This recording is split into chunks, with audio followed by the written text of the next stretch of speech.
everybody, and welcome to Volume 4, Season 2 of Cafe Cheshme TV. Oh, Volume 4.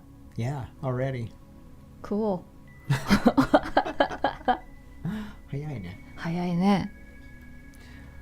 So, what's new? What's new? Well, it's Saturday, and it's warmer. Spring is coming. I've got crazy levels of spring fever.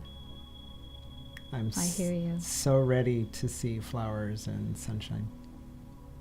How about Well, you? we don't have the emergency warning anymore. I think you can go outside and get infected. Yeah. So what's new Go with on. you? And the Olympics torch relay had started. Right. I thought the whole point of the torch relay was to keep the torch lit the whole time. Hasn't it been going out? Yeah, it's been... yeah, out here and there. Okay. That's everybody's will. This might be the Olympics where Japan and 3 other countries win all the gold medals because no one else came. そう、オリンピックのトーチリレーが始まりましたね。みんなの意思に反してね。So tonight we've got a pretty cool and very different show than our usual shows. But before we get into that, you have an announcement you wanted to Yes, share the with important folks, right? ones. Okay. Do you want me to show that Yes, image please. first? Okay. Hi. So last time we mentioned that, and this time we'll mention that again, the Ministry of Economy is still providing the subsidy for the small to medium business, personal business, and freelance jobs. So if you think you fit into those, please submit. You can get some money, like 300,000 to 600,000, I think.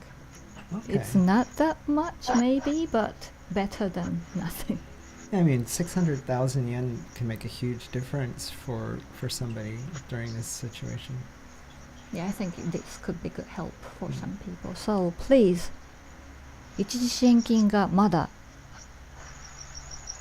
開催中ですので、もし苦しんでる方いたらぜひ応募してください。はい。結構もらえるみたい、フリーランスでも。So check that out. If you have questions, you can send us a message as well. Yes. Okay, so why don't we talk a little bit about what we've got on tonight, and then we can bring our guests on camera. So I've never been to Australia, but we keep meeting the great musicians from Australia. Yeah. You've been there before, yeah? I've been to Sydney twice. I haven't been to the parts that everyone says are the most exciting and most interesting spots, but Earphone fell. but we've got so many amazing musician friends in Australia. I keep thinking that's the place to be for music. そう、今日はオーストラリアスペシャルです。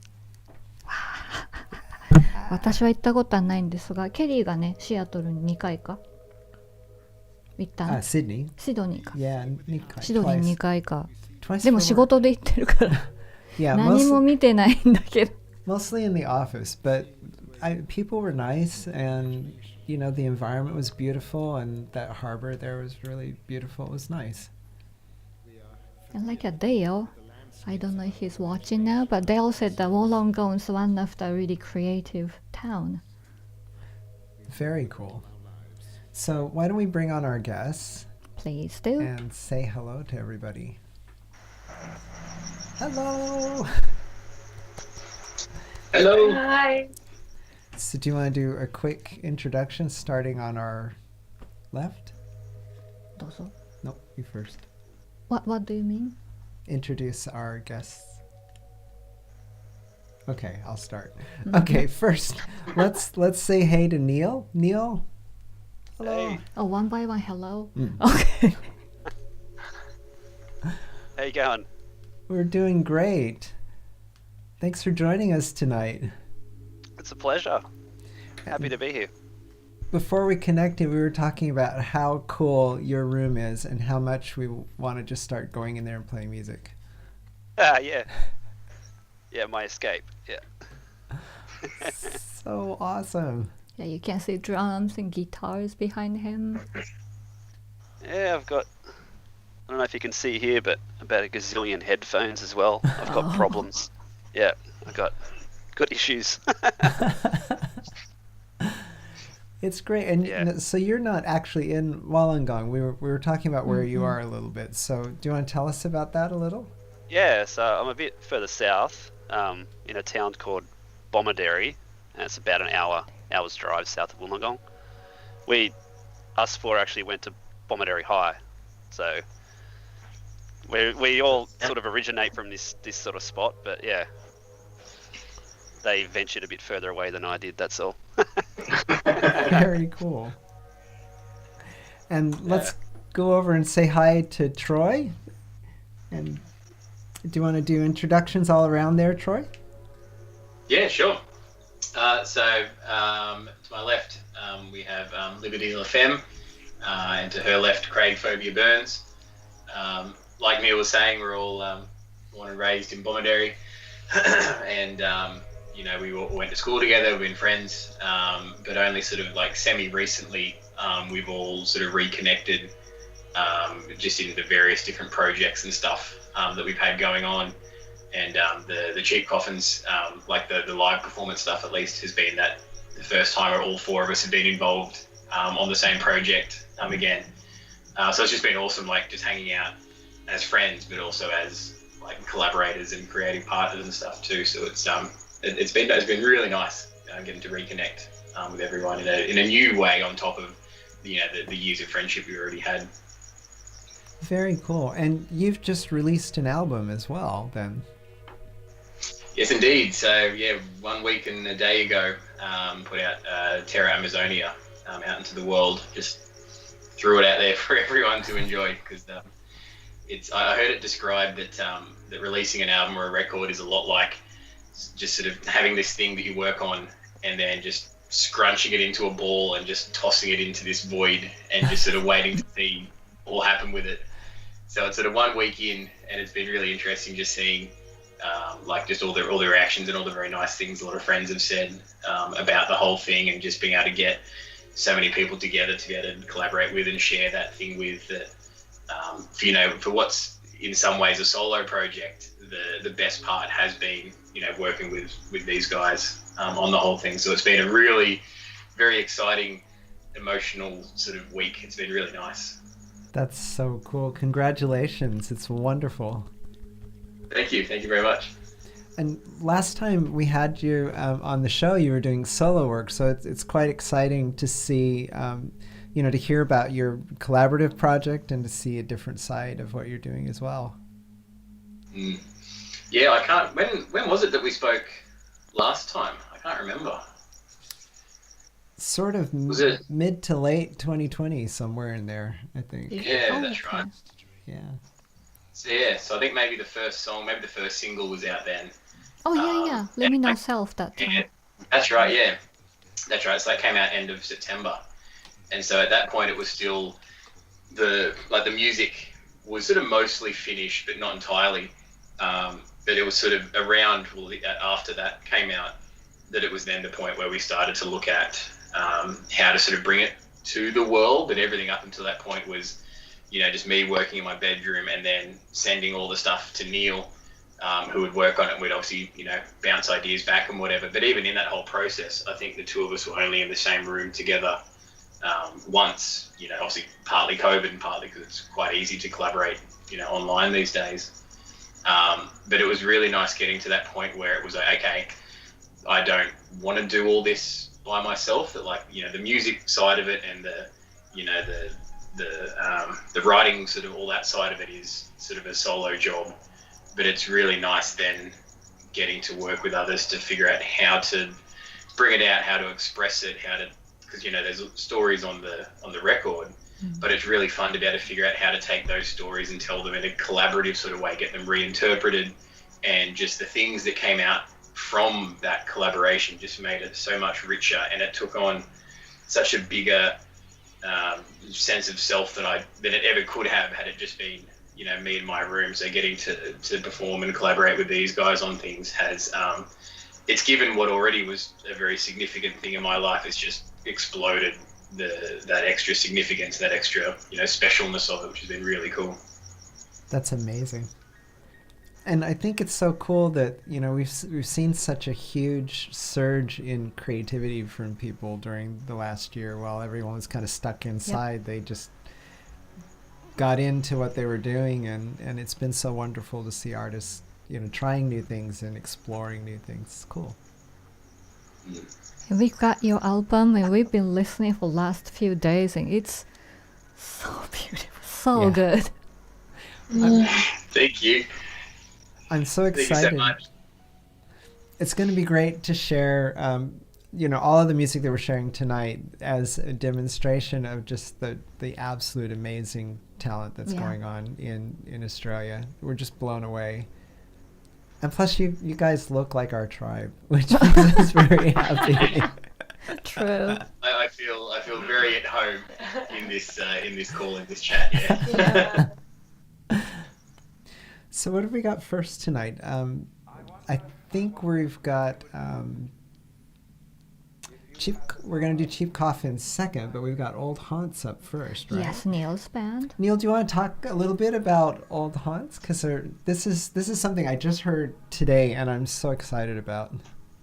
Yeah, sure. Well, basically, this is the first time I decided to record anything or write anything purely by myself. Not purely by myself, but I thought, you know what, I've got all these ideas, I've got to get them out there. I've got a gazillion songs, and I found the best way for me to really write them and express them and get them out there was just to sit down and do it myself. And, you know, with a little bit of help from outside sources, say, oh, what do you think about this? What do you think about that? And my brother sort of chimes in every now and again. But so I started doing it, came up with some sort of decent sort of hooks, good songs, and I thought, all right, what do I do next? Because I was a little unsure of myself at that point with my production skills and even my writing skills too. Like, that's something that's sort of flourished over the last 2 years. So I went and showed one of there's a band that I've been obsessing over for years, Dead Letter Circus. Like, for some reason, their music really does it for me.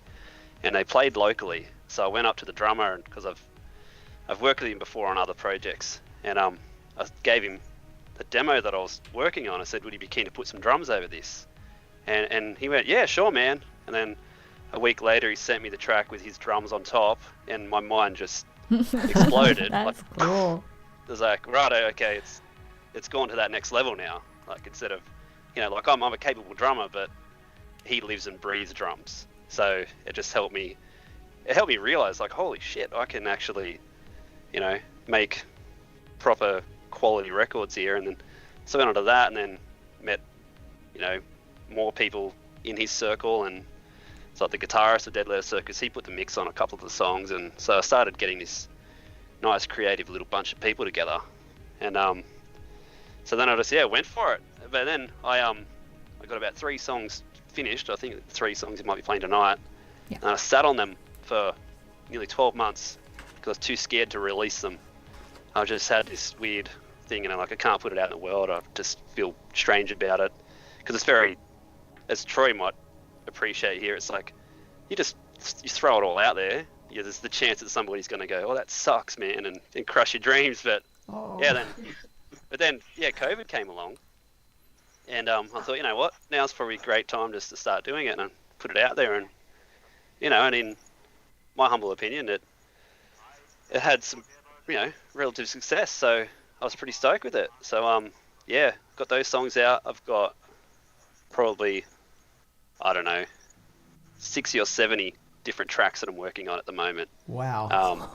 I mean, they're all at various stages. I just kind of can't help myself. I get like near the end of a song, like 80% finish, and then I just start on a new one instead of just finishing that one. But at least I got lots in the bank for the future. So at the moment, that's what I'm doing. I'm just writing and recording and mixing and just getting them all to where I want them. And then, all while juggling. I've got a newborn in the house too, so there's a lot going on. All right, congratulations on your newborn. Yeah, boy or girl? 2 weeks old today. Boy. Wow. 2 weeks. Yeah. Yeah. So I actually just got I got a 3-year-old as well. Just got her to bed, and I had to rush in here quickly after that. I was like, I'm gonna go to sleep. Yeah. But yeah, so that's basically where I'm at.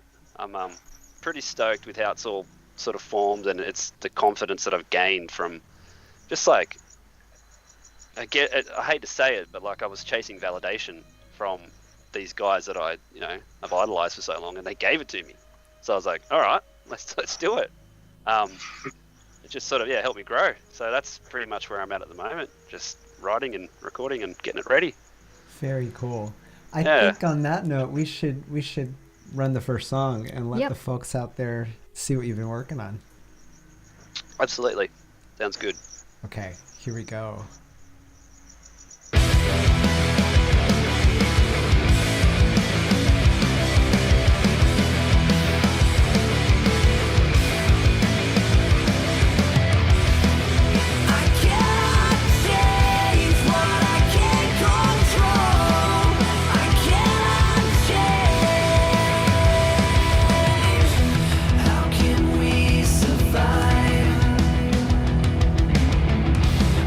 This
Wow. That was amazing. So tight. Wow. So while the song was playing, we were talking about, Neil had talked about how this was so fresh for him, and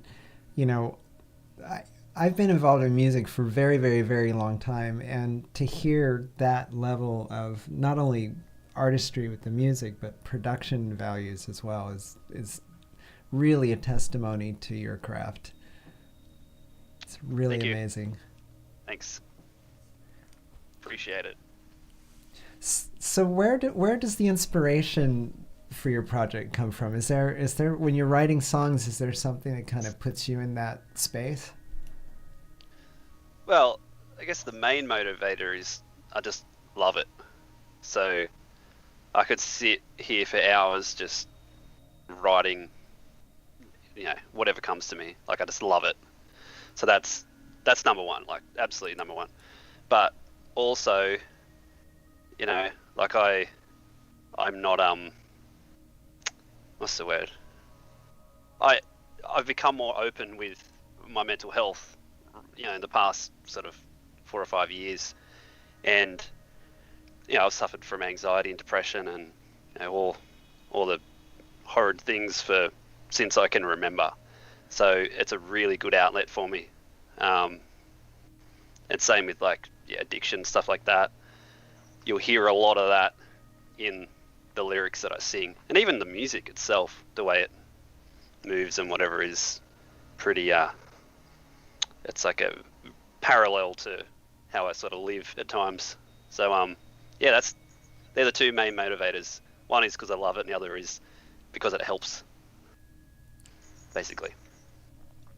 That's so We amazing. understand that. Yeah, Music heals and releases Yeah. what you have inside. Absolutely. It's such a way of channeling, finding a way to channel that stuff that's productive. Yeah, absolutely. So we've got another song. Shall we go ahead and play that? Let's see him playing drums. Okay. Here we go.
Wow.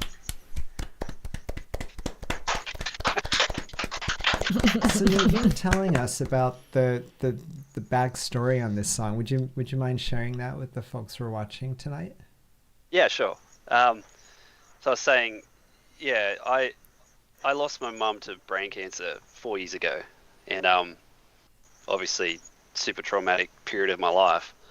And then that Ironbird song that you just saw was the first song that I wrote after that, and in a way I feel like it was the first true song I ever wrote, because before that it was always just what lyrics sounded cool, or what, it didn't have substance or soul to it, really. Sure, it sounded okay, but this was the first time that writing the music affected me on a profound level.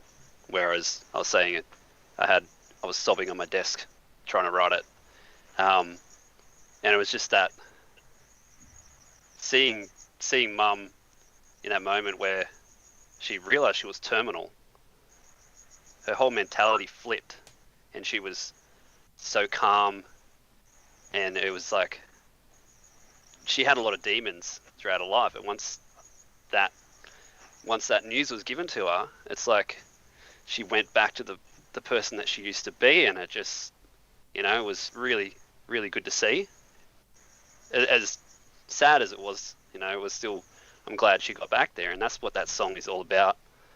Yeah, and like I said, first time I feel like I truly wrote, real music, so it's a special one for me. It's an incredible piece, and it's got such a real power to it. Yeah. I think is really, really, reveals that there's a lot more there, a lot going on there. It's an incredible piece. Yeah. I was thinking about my mom too. Yeah, it's weird how real life comes into helping you.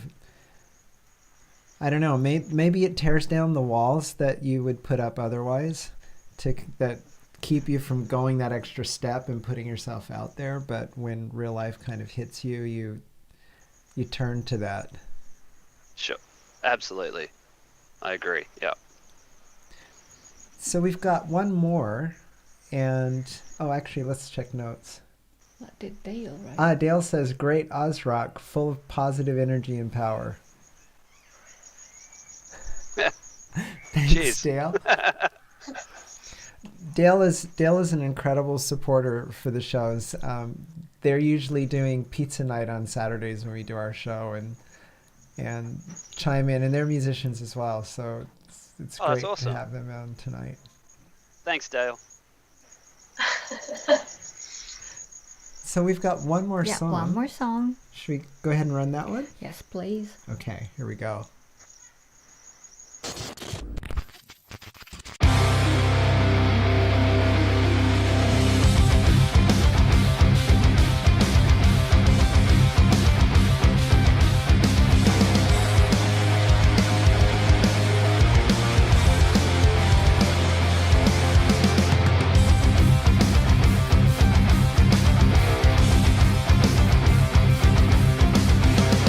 Why bear this happen?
Yeah.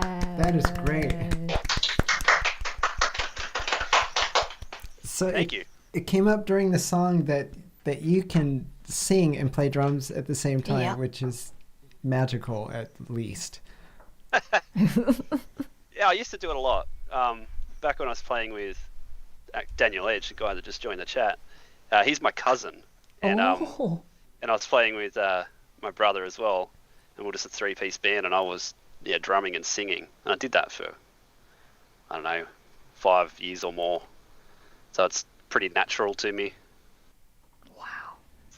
That's It's amazing. just one of those, yeah, it was one of those things like we all gelled as a band, and whenever we trialed new drummers, like very early on, like Troy actually drummed for us at one point, and that was great. But before that, it was just us three. So I'm not throwing you under the bus here, Troy, or anything. No, man.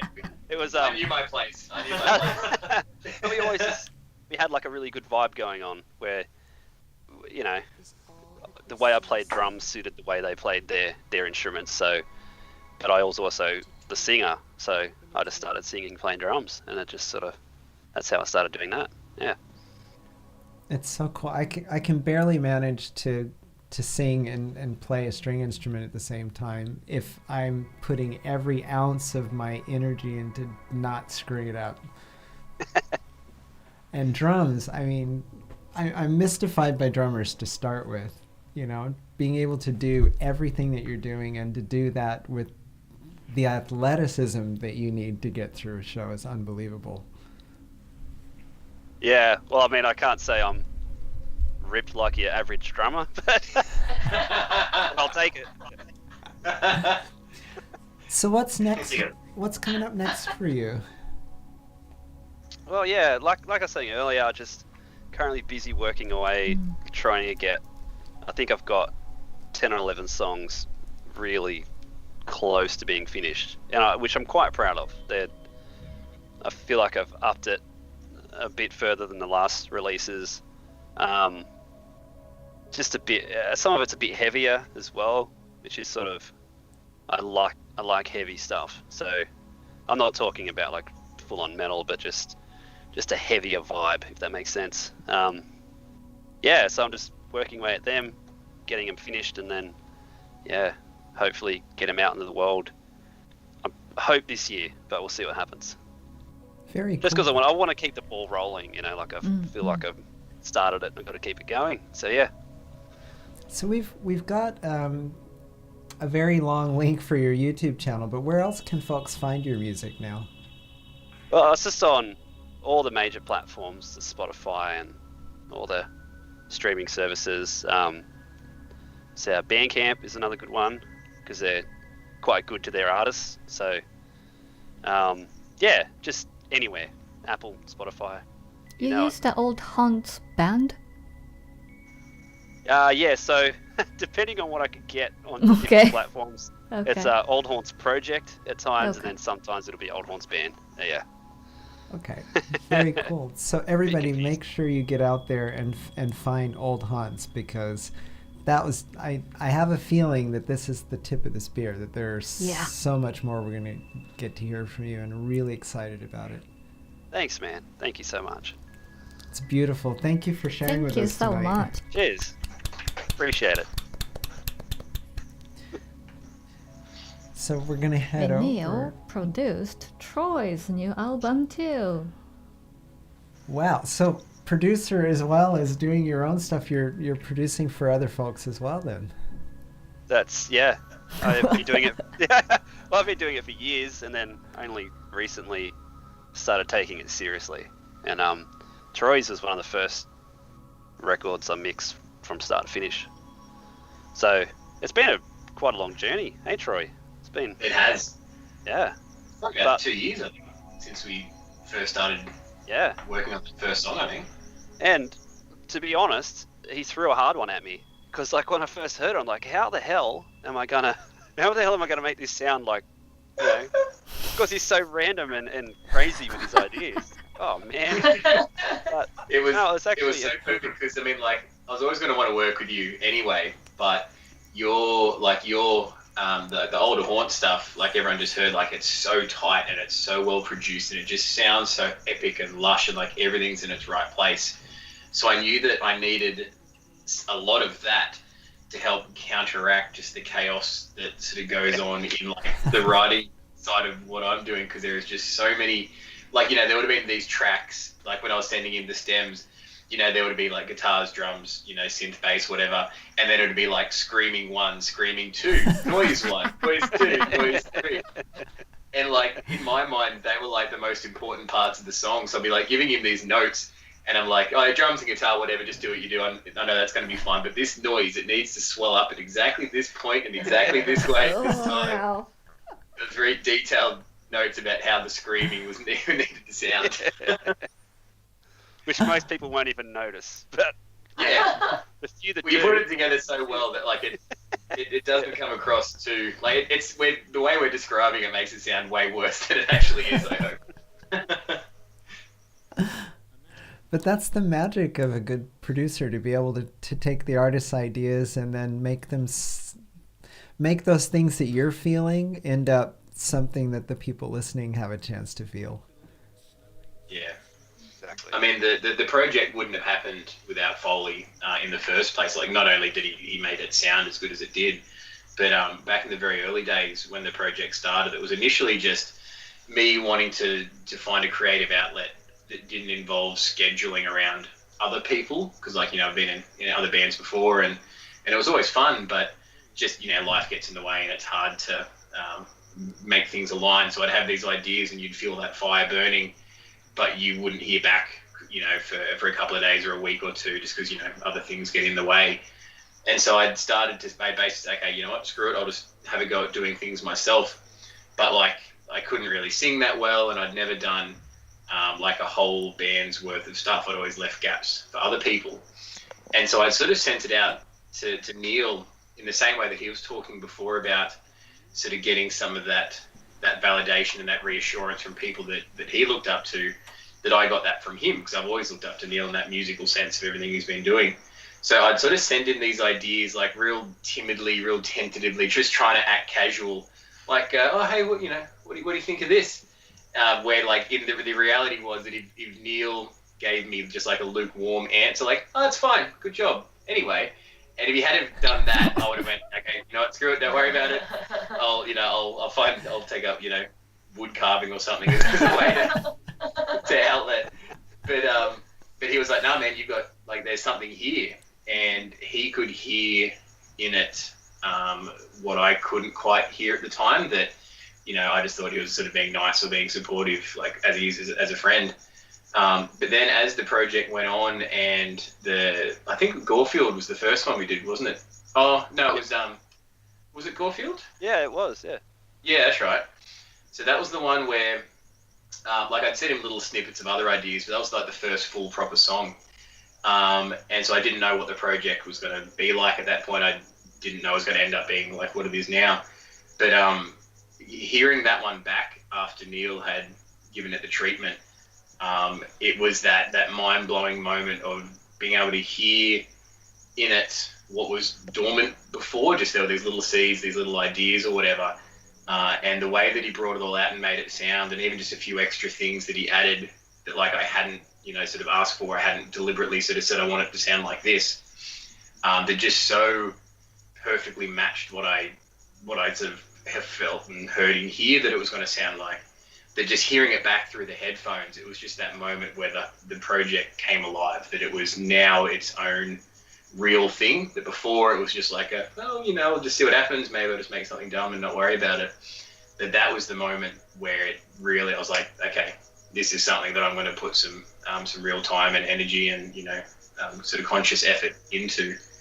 And that wouldn't have happened had Neil not just been a brilliant producer like he is, but just that sort of support and encouragement, those kind words, definitely sculpt the early days of the project, and helped sort of rein in that chaos that I was feeling, and sort of like focused it in a direction that I think has been quite productive in the end. Aww. That's Not Lex. Straight in the fields. Straight in the fields. Are you making I feel peace like that's sign kind at of been Lex? the No, particular Lex. thing Peace. for like this group as a. Sorry. Sorry, I feel like that's been. Sorry. go ahead once again. Sorry, we couldn't hear you too clearly. Can you say once again? Me? Yeah. Oh, yeah, no, I was just saying that I feel like us as a group, that whole like chaos, like the chaos of life kind of dragged us all away, and it has done throughout our lives, and then just so perfectly kind of that the calm in that storm kind of brings us all back together, and like we all connect again. Like we were saying, like when we've reconnected, it doesn't feel like it's been years. It feels like it's been a couple of weeks. And I feel like whenever I've talked to these guys about the project, that's been something that's really stood out. Is that like Troy was talking about, that chaos just kind of finds its perfect place. Like it's like the chaos needed to be able to kind of to be molded into what's come from the whole project. Yeah, definitely. It's really great. Maybe let's have you tell us a little bit more about, because just looking at the three of you makes me feel like I'm looking at this really amazing community sat on this couch, right? So before we get into the music, let's hear more of your story. I'm going to put you guys up full screen so everyone can see you better. Yeah. Ta-da! So maybe we can start with that painting that's sat behind please. you. Take it away. Okay, so the painting was created through a live performance that we did all together, and it was actually the first time I'd really heard the music start to finish. So for me, it was a beautiful opportunity to really commune with that divine creative energy, and create a piece live, with live music, with three people, from start to finish, capturing the essence of what the album is in a visual representation, whilst at the same time it's being musically presented as well. So the painting really represents this pure symbiotic relationship that we were able to create in this amazing space, without rehearsal, without practice, without any kind of guidance, or so it was such a beautiful birthing and of creativity. And so the performance itself for me is interpreting movement and using the paint on my body. So I take the color, whatever color it feels like, the color of the music, the color of the sound, the color of the energy that Troy's putting out there, and I put it all over myself and scrape it off and commune with Troy and commune with Craig, and then that energy is collected almost through dance and movement and symbolism with ropes and fire. It was the most incredible experience that, for me as a performance artist, pushed my art to a new level that I didn't think it could get to. And being able to do that in such an incredible safe space, in this womb of creativity, in this womb of music that you were creating, was just divine. It was the greatest experience, and the painting is the byproduct of that piece. So normally I'll be creating, every artwork that I create is a self-portrait, is a response to music or sound. But in this instance, we were able to paint with three people. So that there was a challenge as well, because there was no rehearsal. I had to, in my head as the performance was going on, we sort of had an idea of how we wanted the painting to look, how the music would end. So to create a visual representation of that in painting as the performance is being created with three other people, and end it perfectly as if it had been rehearsed was divine. So the whole work is a surrealist abstract representation of the musical performance, created live on stage, without, I can't explain how beautifully it worked together as a relationship. And I really feel like that's everything that you were saying, we can be 18 years apart or 10 years apart, and we come back together and the connection is still there. And to be able to create in that well of vulnerability, completely vulnerable for me as an artist who performs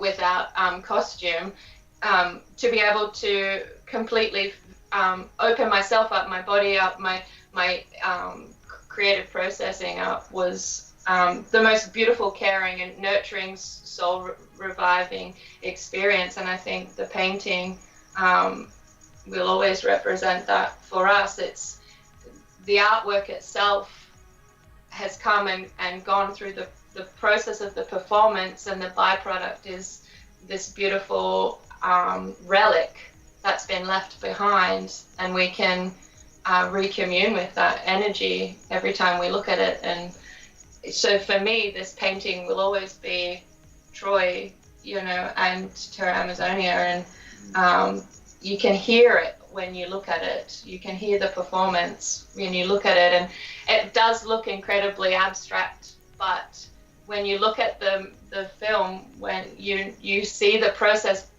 how it was created, that's the beauty in the artwork itself. There's a sense of disconnection for those who haven't seen it. If you just come to the painting on its own and you don't, I guess it's like seeing an album cover, you see that, but unless you sit down and you take the time to immerse yourself in that sound and that journey, then that's when you truly get, you connect with the artist, you connect with the journey, you connect with the story. And that's the beauty of painting and performance and music. It's such a cerebral experience. It's not, just sound. It's soulful, and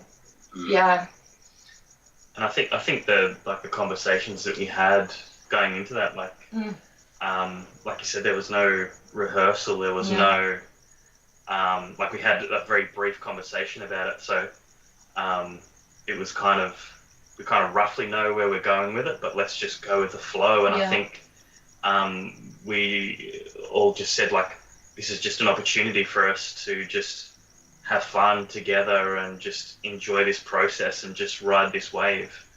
And if it turns out horrible, then we've still had that experience. That's what we take away from it.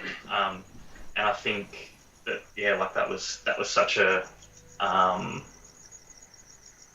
I think we all felt vulnerable in our own ways, but that trust and the friendship kind of and connection kind of really just brought that home. And I think we had a look through that the other night, and it's just that turned out so much better than we anticipated. Yeah, and phenomenally better. And I think conversations that we had were, how vulnerable can we be? How can we get into that space, that flow space?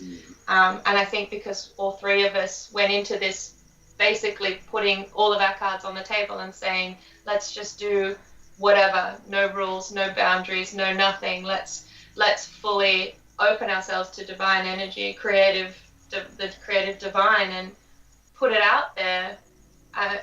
I think that created this sacred, safe space where phenomenal creativity can flourish, but when you remove all of those rules. So, and I don't think that would have been possible if you guys weren't so incredible.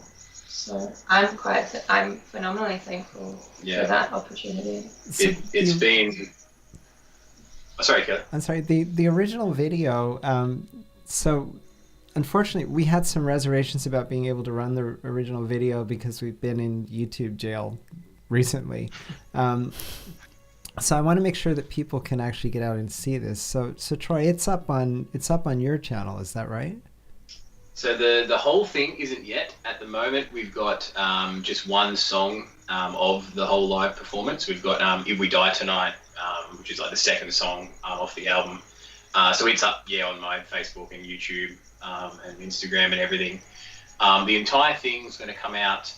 I haven't got an exact release date yet. So I think it'll be sometime in the next sort of couple of weeks.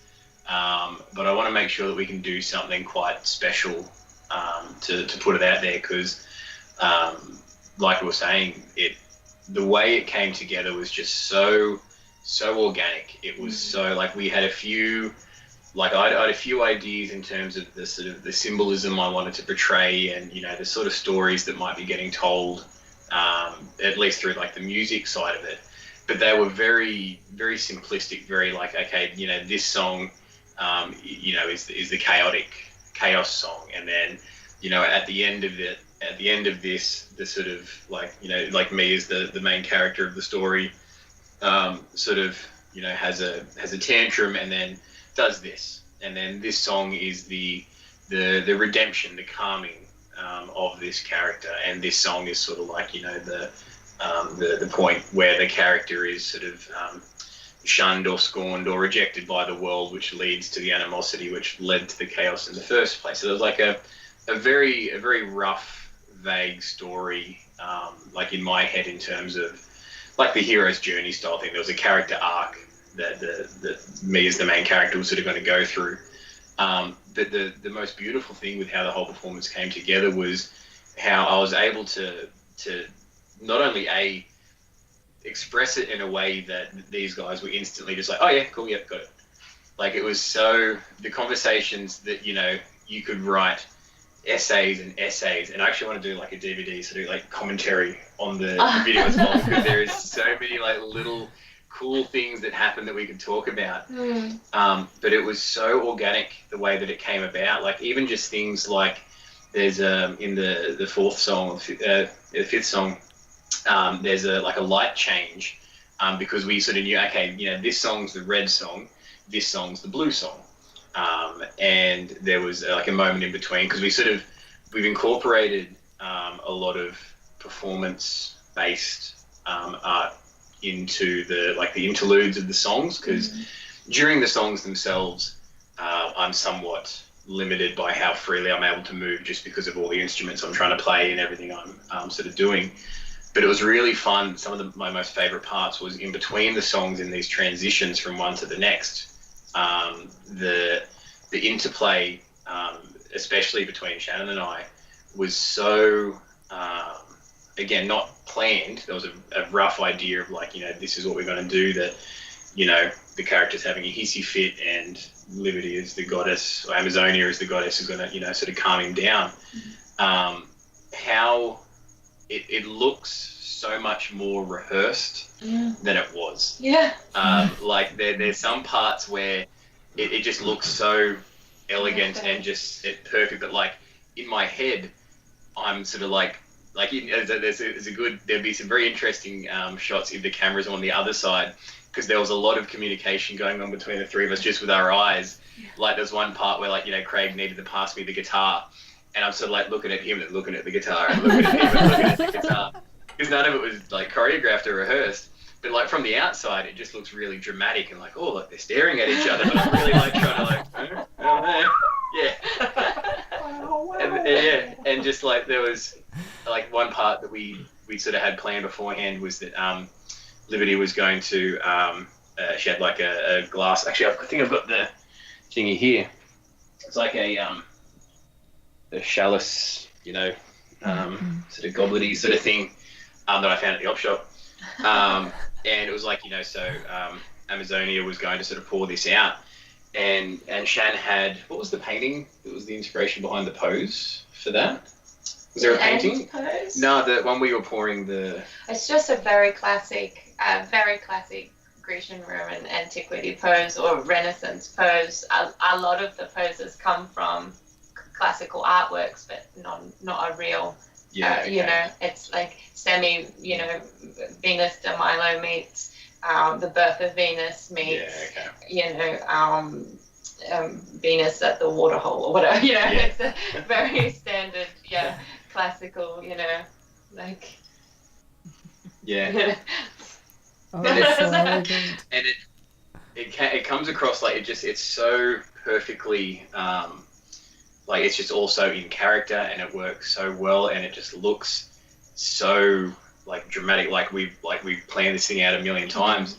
But the reality was, like, I was like making that furious eye contact again, like, and then get the thing. She's like, I gotta try and get the thing, and like to get the water.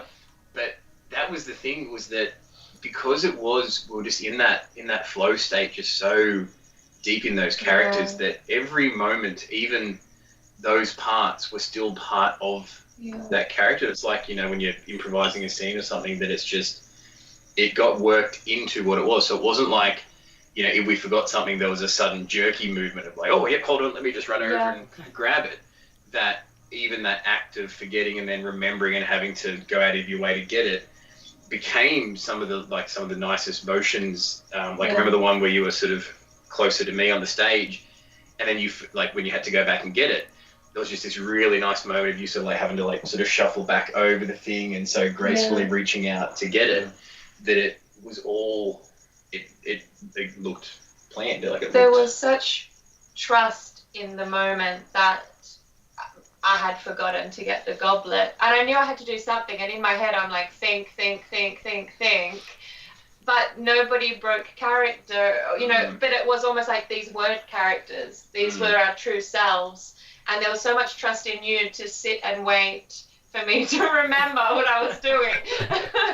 And and there was trust from you as well to just be so patient. I'm like, but then I was like, yes, I'm to get the goblet. And it was such a beautiful, there's so much safety in those moments, and it was so perfect that nothing stopped. It was like half an hour, 40, 45, 50 minutes of being truly expressive and safe and free, complete freedom. Freedom like you would never feel before, freedom to just be expressive with no boundaries. And I think that was the best thing that we did, was going into this with no choreography, no preconceived idea. The only thing we did do was I said, this is the style of pose that I think for the end, for the painting. So the painting is completely blank beforehand. The colors and the process, I don't know what I'm doing. I don't know what I'm creating before I create it. Everything's based on the music that Troy's creating. I knew that I wanted to do like a very traditional Renaissance pose, the Pieta, I think it's called. It's a sculpture where Mary is holding a dead Jesus.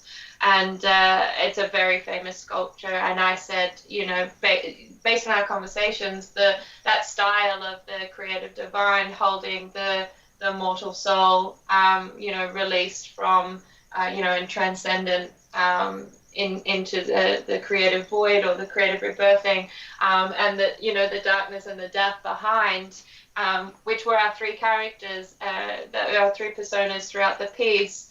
And so, if you can see, because I'm in the way, the central figure is the white, and then we have and they're almost the energetic representations, the figurative representations of of what we were portraying. It is a perfectly realistic representation of the creative energy that we were creating during the piece. And I mean, for me as well, normally I only ever use paint, but we had fire happening, and during that process, in this beautiful, like, organic, progression of the artistic process, Craig passes me this piece of wood that we just burnt, and the charcoal was so divinely smooth. It was the most beautiful tool to be able to draw onto canvas as well. Like, that process of taking the fire and translating it into art, was such, like, for me as a performer, took a step forward as well. And it just and these experimentations and that freedom that comes through experimentation, I mean, it pushes me forward as well as a performer. I would not be able to do that, without that trust that we had, like divine trust, the complete trust, and patience to perform, to create, to experiment. I think that's the beauty of being that authentic. It was, I mean, the painting is just, it's captured all of that. Like, and I mean, we could literally spend hours. Yeah. Like, it's so much fun. As you can tell, we're so excited. I almost forgot there was a camera. There's people watching. Yeah. But like, it's so beautiful. It's just like a fractal that like you can just keep zooming in on any point, and it never gets uninteresting. Like, every part of it is just amazing, and you see these different patterns and stuff. And I love that all of that is represented in 2.5 square meters. Yeah. Like, it's just there.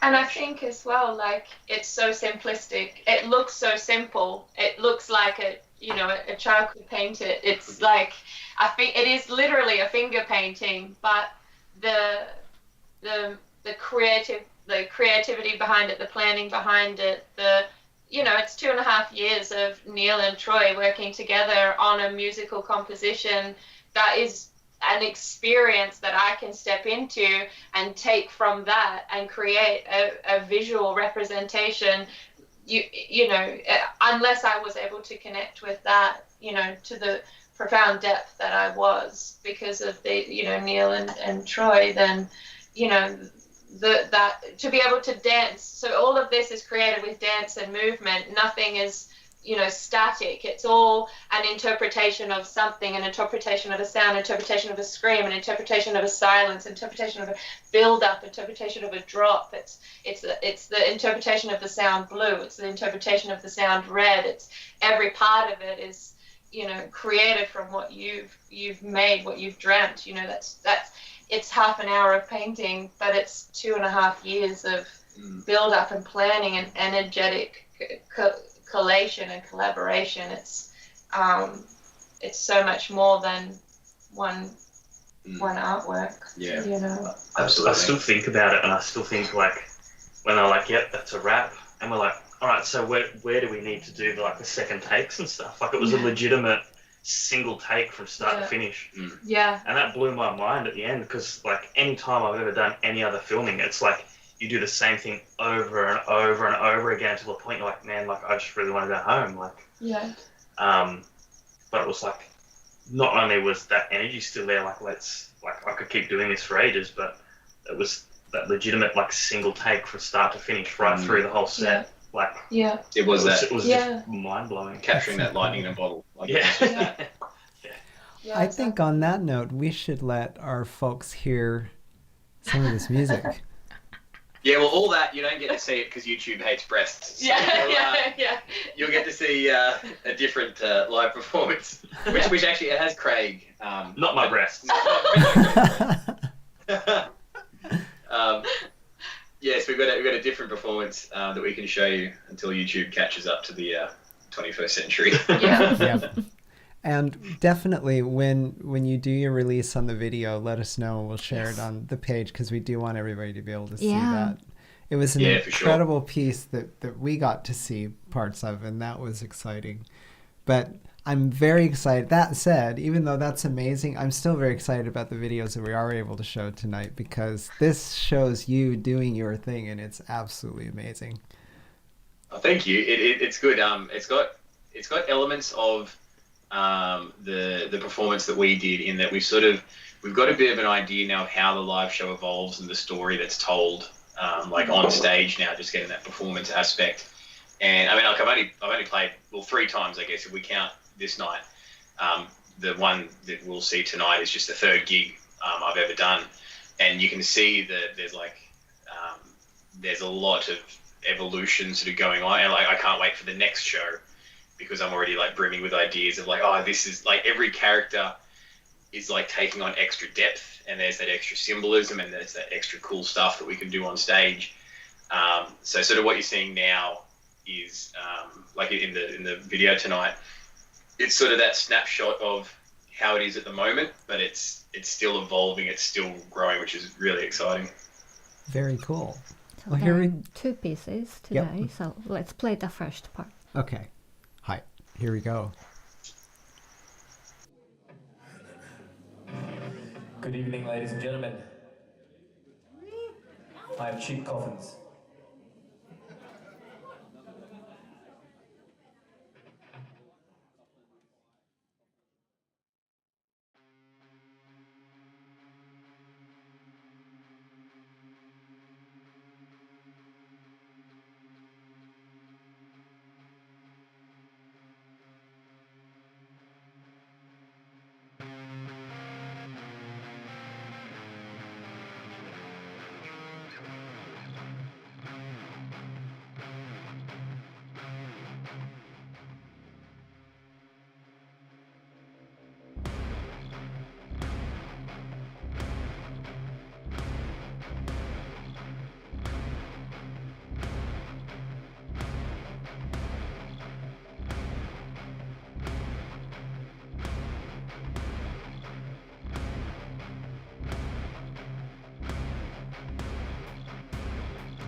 yay.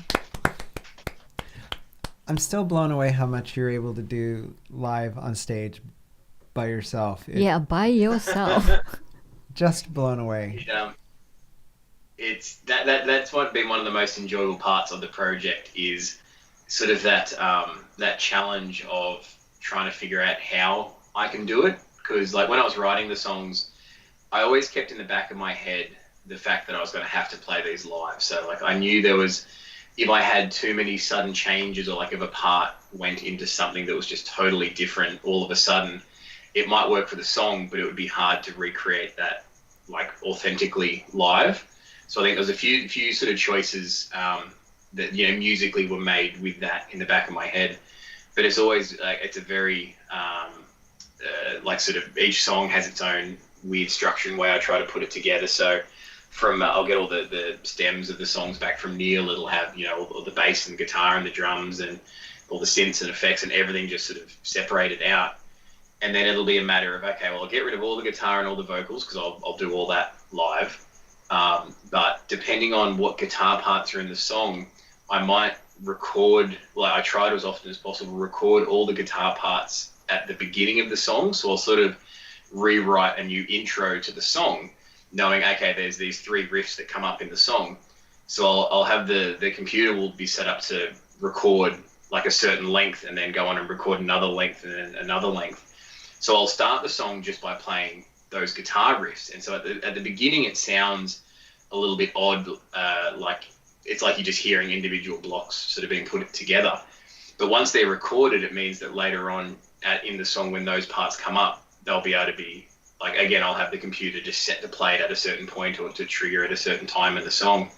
So it means I still get to be able to play the guitar parts live, and there's still that sort of that fear or that anxiety about, like, if I stuff this up, you're going to hear it from out the front. So it still has that live element of, at any moment, the whole thing could come off the rails. And I think that that sense still makes it feel live, that it's not so pre-recorded or, you know, playing to a backing track that if I stuff up, it's fine, you won't notice. Like, you will definitely notice. If something goes wrong, you will hear that bum note repeated every single time that riff plays. So you sort of have this one shot to record it just right, otherwise the whole song will be a bit stuffed up. So it's good having that sort of pressure. But yeah, then everything else is just a matter of, okay, for this part I have to sing, and I can play the guitar part. And some riffs you can just play just with your left hand. So I'll sort of know, okay, well, I can do this part with my left hand, which leaves my right hand free to either play the keys or the drums. And I've got a kick pedal as well that I can use. So sometimes there'll be parts where, like, I'm just playing the kick with my foot. I'll be trying to like loop or play something with the right hand on the drum pad, playing either guitar or like keys with the left, and then singing. Wow. But it's funny because it sounds and seems more impressive than it is to me, because like I'll see people like, say, like Matt Bellamy of Muse, who will just sing and play like either piano or guitar, and it's just, he can do incredible things with either of them. Or like Neil were talking about before, how well he can drum and sing together, that either on their own are just incredibly complex. To do both, like, I can't do what they do.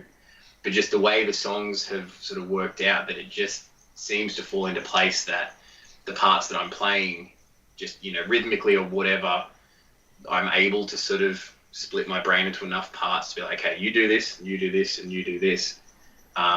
So it's fun to still be able to play these things, but still retain that element of performance and being able to get lost in it. Like, you know, like I was reading an interview with Maynard from Tool, and how he's saying that when he's like performing, when he's singing, he'll be able to get into this flow state where he doesn't know where he is. Like he forgets that he's on stage in, you know, whatever town, and he is just totally zenned out, you know.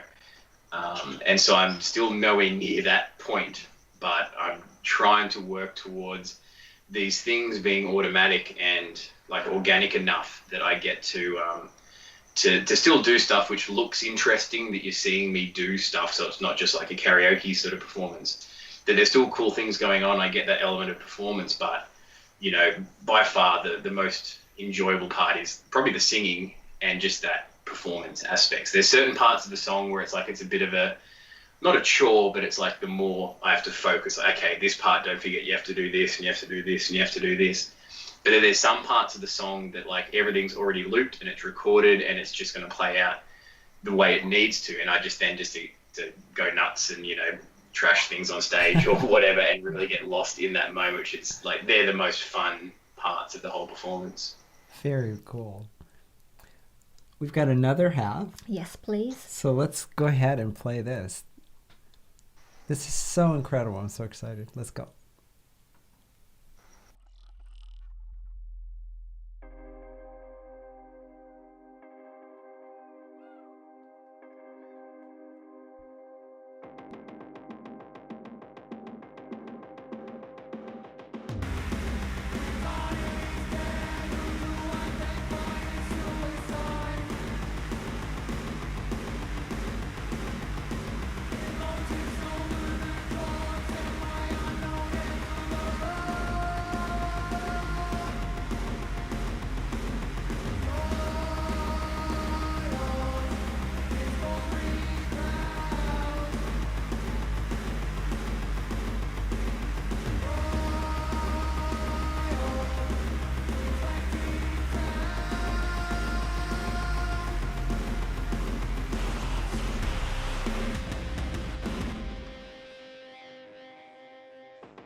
Thank you. I'm Cheap Coffins.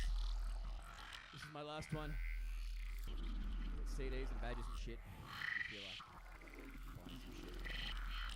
But thank you.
Yeah.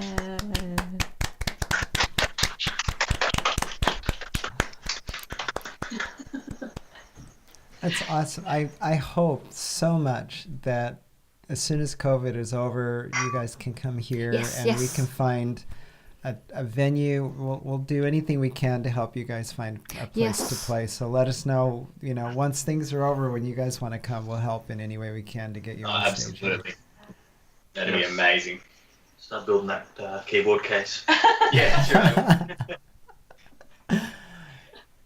It's really, really fun to watch you play. I love the passion. I love how many things you've got going Yeah. and how effortless you make that look. It's incredible. Thank you. It's very, very cathartic. Like, and especially the more I perform the set and the more I get sort of looser into it, and I'm just literally better rehearsed with it. That especially like that last song, the last part of the last song, there's a part where as it builds up into the last chorus, it's there's a lot of like fiddly little like piano. 'Cause I'm not a natural keyboard player. Like I've only started learning for this project how to play keys.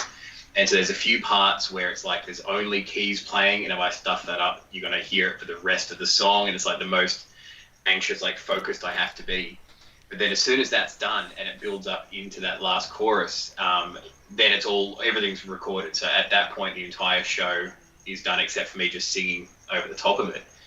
And the freedom that comes in that moment, knowing that I just get to like yell and scream for the next 40 something seconds, and just really get like, especially because I'm only on the vocals by that point, I can just get out in the crowd and just get in people's faces, and it's just so much fun the lyrics and the way I get to yell and scream them is just so much fun, and it's just so releasing, and just all that pent up, just all those emotions that you build up and pick up through life in general, they get just squashed into this mill and just come out in this sort of cathartic experience at the end of the song, and it's just so much fun. Like it's such a good way to end the set too, because it's such a perfect high to sort of end on, that it makes all the all the preparation, all the time, and then all the loading in and loading out, it makes it all so worth it. Because like we were saying before, you spend years on the music, and then you spend hours on the rehearsal and the loading in for for a half an hour, 40-minute set if you're lucky. But moments like that just make the entire process so worthwhile. And not just that moment, obviously there's lots of other wonderful sort of points along the way. But yeah, it's just such a good, everything just comes to a head, that even the song itself and the way I feel about it is just this perfect climax at the end of the whole thing, which is just so much fun. And the audience at the end of the tape, I mean, I almost wanted that to run longer so I could hear what people were saying, because it sounded like the reaction was so Yeah. intense. It was funny because the first time I recorded the gig, I just had the camera set behind the front table of people who were there. So there was about 4 or 5 people who were actually in the headlining band that were sitting there in front. And it was fascinating getting to watch them and see which parts, because like I know what it's like when I go to watch another band, and there'll be parts where you see something cool and you're like, oh, did you see that? That was really cool. And it was so cool getting to see which bits they did that for.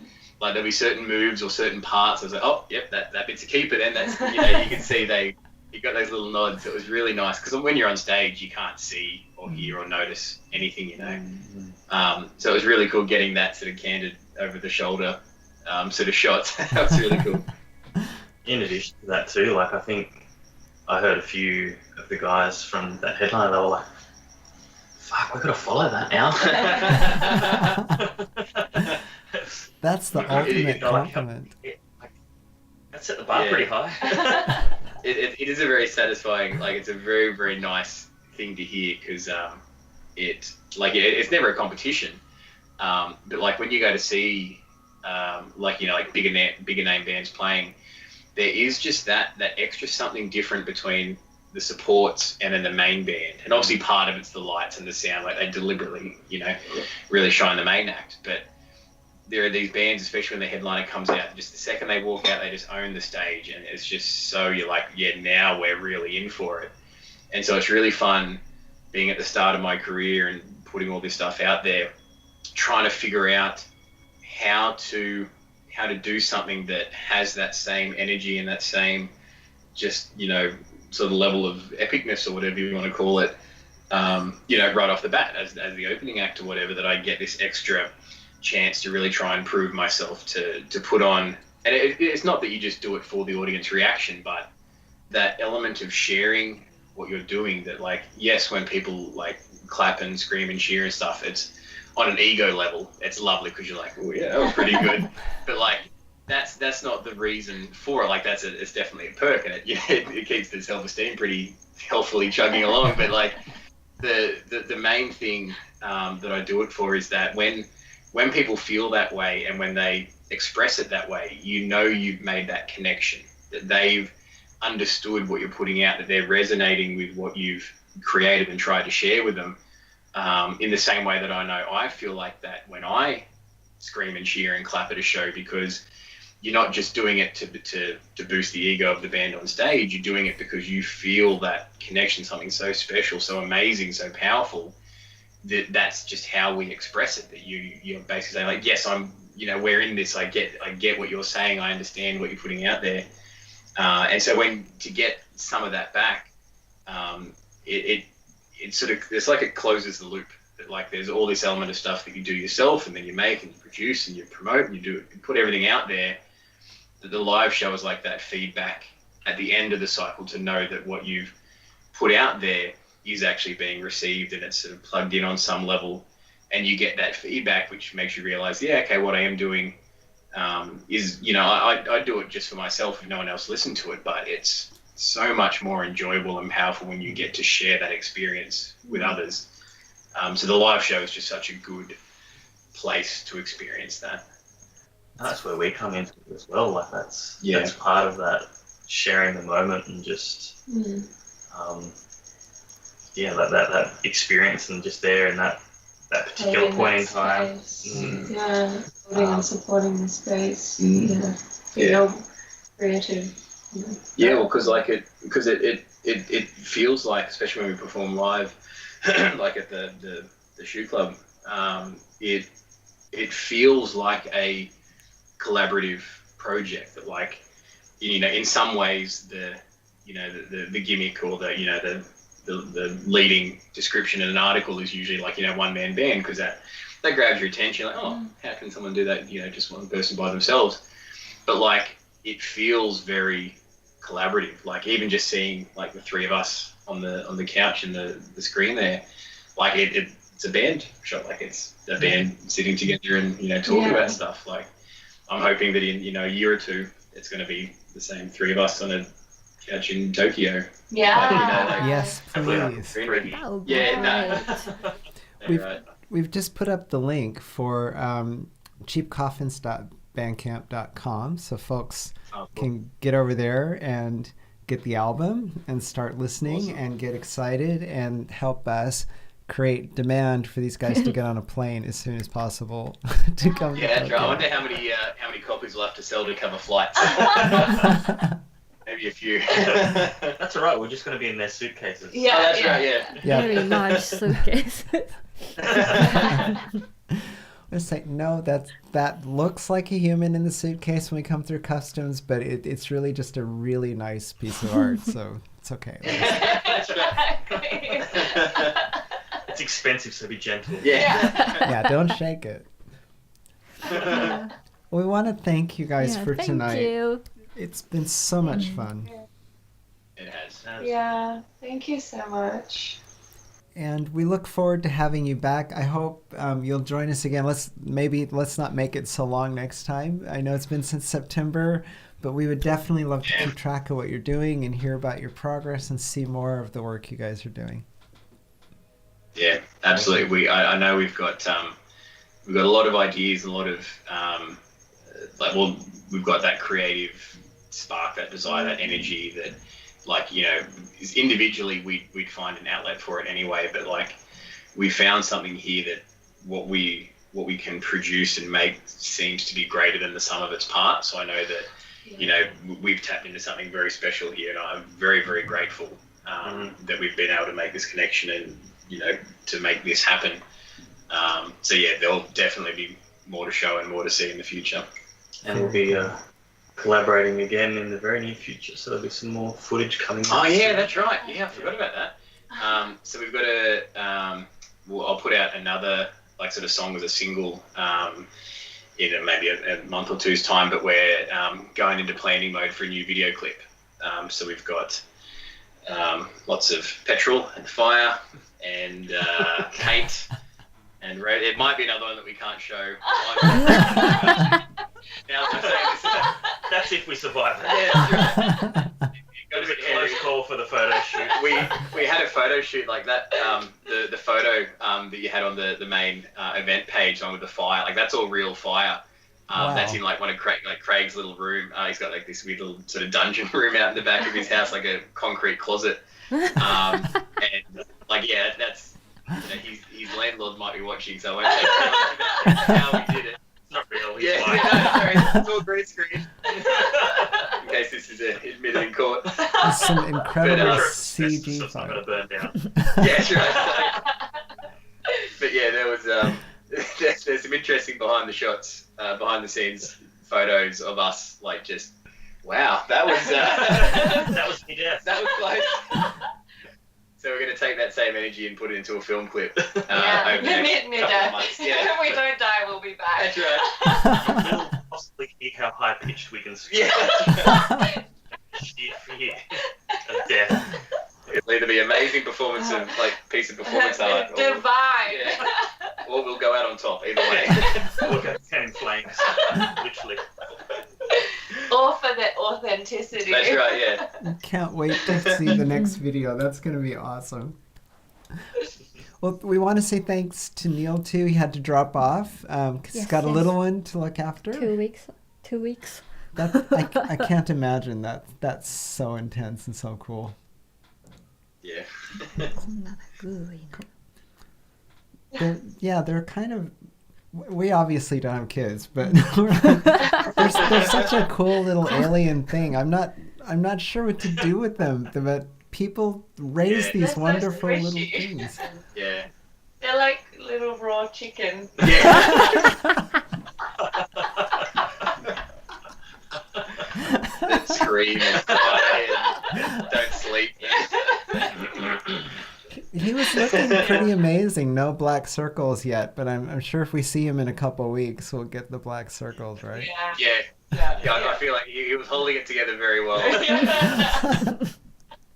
That man is on the edge. It's not his first rodeo, though, but Yeah. still, the rodeo does get tiring. It does. Yeah. Thanks, Neil, and thanks for your little ones being patient to lend you some time to spend with us instead of them, and we're so happy that you were able to hang out with us tonight. Thank you. And you guys are amazing. It's been so wonderful to hear your thoughts and your music. Yeah. Yes. すごい。よかったね。よかった。The amazing solo performance. Say- Thank you, Dale. Thank you, Dale. So, with that, I think we're going to wrap our night tonight. Our next show is 2 weeks from tonight. Yes, April 10th. Yep. Who's joining us that night? That's gonna be your birthday bash, man. I'm in denial of the fact that I have another one. Of those so Okay. I'll focus on the music and Okay. not the implications of that. So who's joining us that night? Sam Bennett, Sosha, Rob, Johnny Barefoot. Wow. so far. Yeah. Cool. So if you have a chance, be sure to join us next week, or week after next, not next week, and get to catch up with some of the folks who we haven't seen since last season. So that'll be nice. Yeah. Yeah. Well, with that, Cheap Coffins. Arigato. Thank you so much. Liberty. So much fun. Thank you. Awesome to meet you guys. Thank you. And I hope we'll see you guys again soon. And with that, we're out. Take care. Good night.